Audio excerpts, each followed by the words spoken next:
Well, I'd start by saying that there's no person without a bias. Bias means essentially a worldview.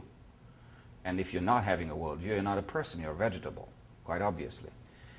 Now, when you start interpreting facts or phenomena, data, field data, raw materials if you wish, you can only do that if you already have a model of interpretation in your mind. You cannot build a model based on data because you don't have sufficient data to put it together. Therefore, you cannot approach data without a training.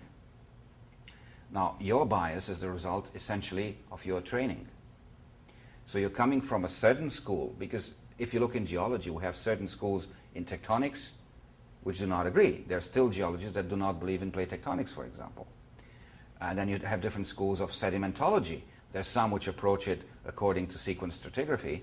There's some which do not use and believe that sequence stratigraphy is not good. So, you see, it's by the very school that you're coming from, you are biased.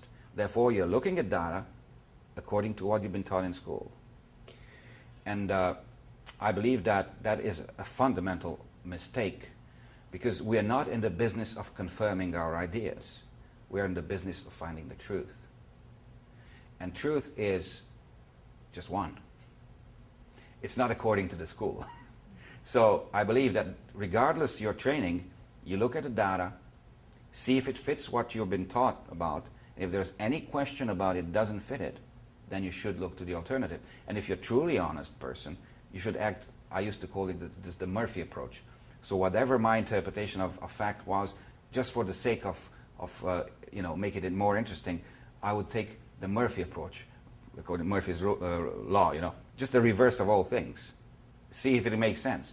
And you know what? Oftentimes it does make sense. So then you're hit by this very simple fact. Wait a minute, I have the same facts and I can interpret them in opposite ways and they still seem to make sense. Because logic by itself is neutral. It is the initial assumptions that change the conclusions. But you use exactly the same logic.